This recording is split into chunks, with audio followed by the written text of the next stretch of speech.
Le martinisme, dont on a dit qu'il n'était au fond qu'une philosophie comme le cartésianisme de Descartes ou le spinozisme de Spinoza, est une forme de spiritualité très élevée qui donne à celui qui peut la posséder une vision du monde dégagée de toute contingence matérielle.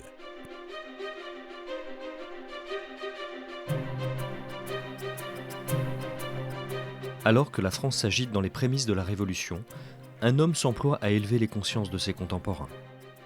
Chaque fois que l'occasion se présente, il engage ceux qu'il côtoie à renouer avec une spiritualité authentique et vertueuse. Détenteur d'une grande connaissance, il s'oppose à l'athéisme et au rationalisme du siècle des Lumières.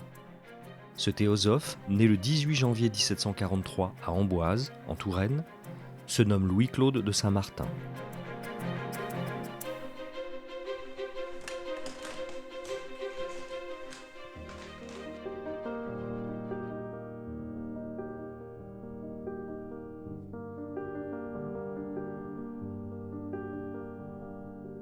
Joseph de Maistre voit en lui le plus instruit, le plus sage et le plus élégant des théosophes. Louis-Claude de Saint-Martin ne s'arroge pas le mérite de ses idées, mais les attribue en grande partie à l'enseignement reçu de deux mystiques auxquels il voit toute sa vie une grande admiration. Martinès de Pasquali, dont il fut un moment le secrétaire particulier, et Jacob Böhm, qu'il connut uniquement à travers ses ouvrages. Le premier fut le fondateur de l'Ordre des élus Cohen, dont Saint-Martin fut membre quelques années. Il est également l'auteur d'un texte fondamental de l'ésotérisme occidental, le traité sur la réintégration des êtres.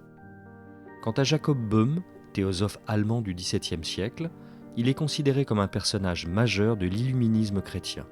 Hegel voyait en lui le premier philosophe allemand. L'idée centrale de la philosophie de Saint-Martin, qu'il reprend à Pasquali, est celle de la réintégration, c'est-à-dire de la nécessité pour l'homme de recouvrer son état originel et de réintégrer en toute pureté le monde divin. Cette idée servit de fondement à plusieurs livres qu'il écrivit sous le pseudonyme de philosophe inconnu. Le premier, intitulé « Des erreurs et de la vérité », fut publié en 1775. Il connut un succès considérable en Europe et fut traduit en allemand et en russe. Parmi les autres ouvrages, citons Le tableau naturel des rapports qui existent entre Dieu, l'homme et l'univers, publié en 1782, L'homme de désir en 1790, Ecce Homo en 1792, Le nouvel homme en 1792, De l'esprit des choses en 1800, Le ministère de l'homme-esprit en 1802, auxquels viennent s'ajouter quelques œuvres posthumes. S'il est un fait que le philosophe inconnu vouait une grande admiration à Martinès de Pasquali et voyait en lui son premier maître, il rompit avec les méthodes que les élus Cohen utilisaient pour accéder aux grandes vérités de l'existence.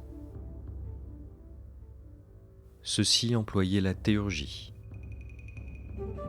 pratique consistant à évoquer les esprits intermédiaires, pour reprendre l'expression de Pasquali, c'est-à-dire les anges et les êtres célestes, afin d'obtenir leur aide et leur soutien. Jugeant cette pratique peu fiable, voire même dangereuse, Saint-Martin s'en démarqua et engagea ses lecteurs à privilégier l'étude personnelle et l'introspection.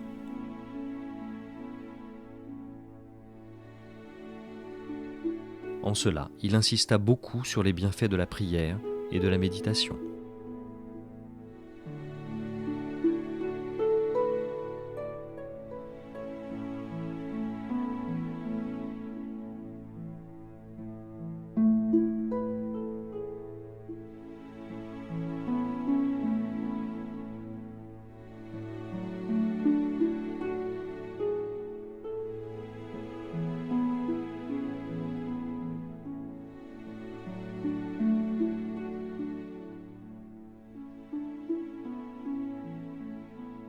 Dès leur publication, les livres de Saint-Martin soulevèrent l'intérêt de ses contemporains, tout du moins de ceux qui s'intéressaient à la spiritualité et s'interrogeaient sur le sens profond de l'existence. C'est ainsi qu'un cercle de disciples, connu sous le nom de Société des Intimes, se forma progressivement autour de sa personne et de ses idées.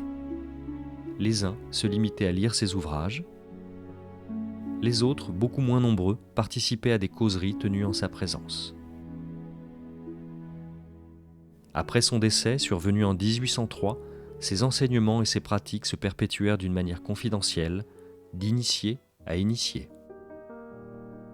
À la fin du XIXe siècle, Augustin Chabozeau et Gérard Ancos, plus connu sous le nom de Papus, découvrirent que tous deux avaient reçu une initiation les reliant à Louis-Claude de Saint-Martin.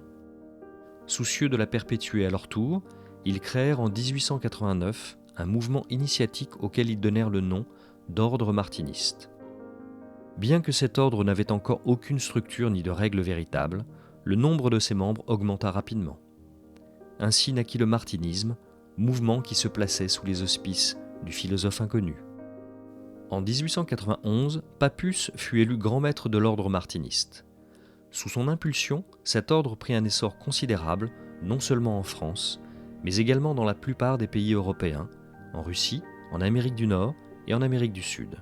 Parallèlement, il fit paraître des revues destinées à faire connaître le martinisme à un public plus large, notamment l'Initiation et le Voile d'Isis. En 1892, il se dota d'un cercle intérieur, l'ordre kabbalistique de la Rose-Croix, mouvement ésotérique qui avait été rénové en 1889 par Stanislas de Guaita et Joséphin Péladan. En 1914 éclata la Première Guerre mondiale qui entraîna la mise en sommeil de l'ordre martiniste. Papus mourut en 1916, 2 ans avant la fin des combats. Plusieurs martinistes revendiquèrent sa succession. À Lyon, Jean Bricot tenta de perpétuer l'ordre martiniste en lui donnant une forme plus maçonnique. À Paris, Victor Blanchard créa l'ordre martiniste et synarchique qui associait la philosophie martiniste aux idées de saint Yves d'Alvèdre. Désapprouvant ces dérives, Augustin Chabozeau et plusieurs survivants du Conseil suprême de l'ordre martiniste fondèrent en 1931 l'ordre martiniste traditionnel. Parmi les membres les plus illustres de cet ordre, citons notamment Lucien Chamuel et Victor-Émile Michelet, poètes et amis des plus grands écrivains de l'époque. En 1939, suite à une décision des responsables de la FUDOSI, c'est-à-dire de la Fédération universelle des ordres et des sociétés initiatiques, la plupart des martinistes, alors dispersés dans des mouvements différents, passèrent sous l'autorité de l'ordre martiniste traditionnel.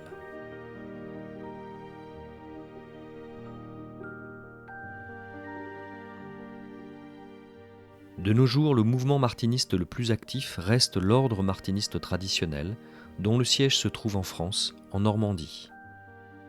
Parrainé depuis le début du XXe siècle par l'ancien et mystique ordre de la Rose-Croix, il est présent dans le monde entier et transmet son enseignement de 2 manières. Oralement, lors de réunions tenues dans des organismes locaux appelés heptades ou ateliers,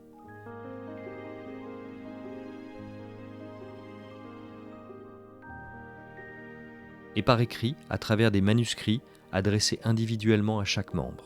Ceux qui le souhaitent peuvent combiner ces 2 modes d'étude.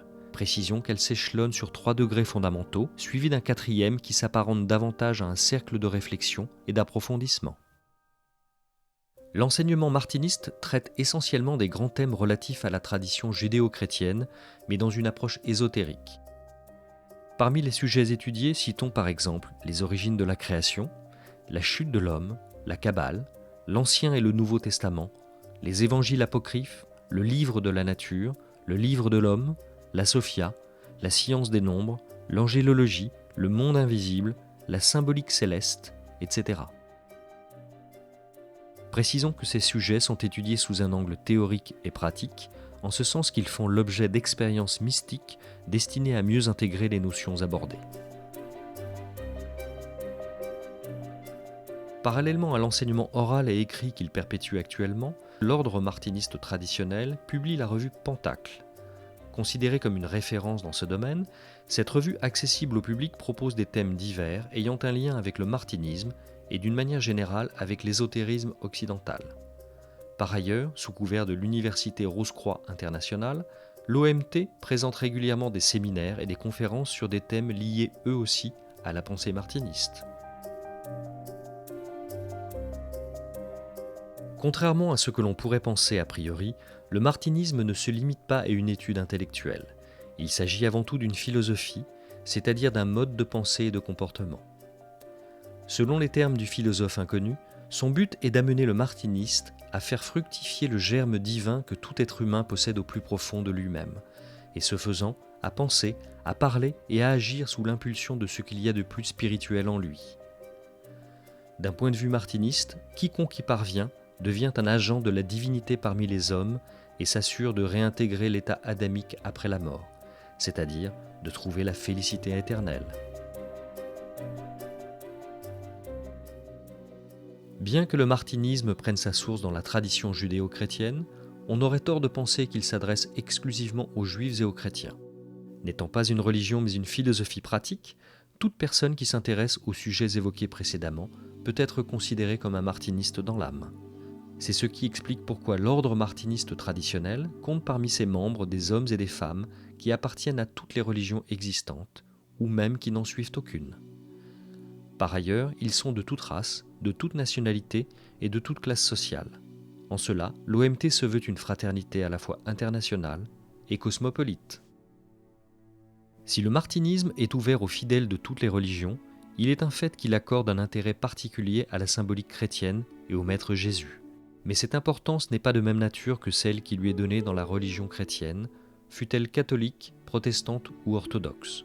En effet, les martinistes ne se limitent pas à faire du Christ le Messie auquel le christianisme attribue la rédemption de l'humanité. Selon eux, il fut l'incarnation de la sagesse divine, telle que tout être humain est destiné à la manifester au cours de son évolution spirituelle. En cela, ils se réfèrent à lui sous le nom de Yeshua et l'assimilent au grand architecte de l'univers. Au regard de la tradition martiniste, c'est la formation orale qui perpétue le mieux l'esprit du martinisme. S'il en est ainsi, c'est parce que chaque réunion se tient dans un temple dont le décorum s'inspire de la tradition judéo-chrétienne. Par ailleurs, les travaux accomplis dans ce temple sont ouverts et clos par un rituel traditionnel qui contribue à créer une ambiance propice aux échanges fraternels et à la communion spirituelle.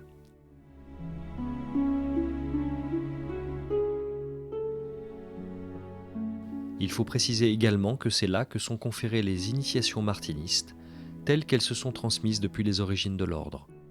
Non religieuses et non dogmatiques, chacune d'elles consiste en une cérémonie ayant pour but d'admettre le récipiendaire dans le degré qui le concerne et de lui confier des clés ésotériques liées à ce degré.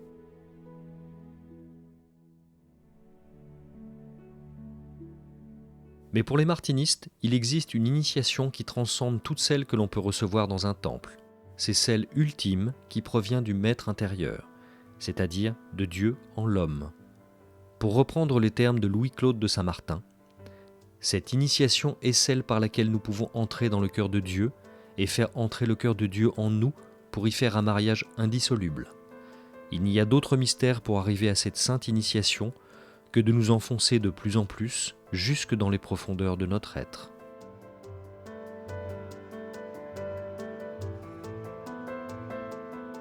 On qualifie parfois le martinisme de voie cardiaque, car son but est d'éveiller en chacun l'intelligence du cœur.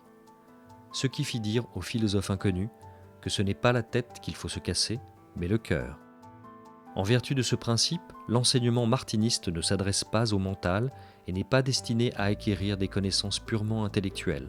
Il vise plutôt à prendre conscience du divin en soi et à l'exprimer à travers son comportement, d'où l'importance que les martinistes accordent à la régénération spirituelle.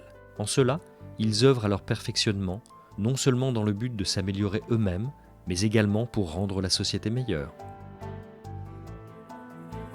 Une pensée de Louis-Claude de Saint-Martin résume bien l'idéal martiniste. C'est un grand travail que de chercher à nous connaître tels que nous sommes. Mais il faut ensuite travailler à nous connaître tels que nous devrions être.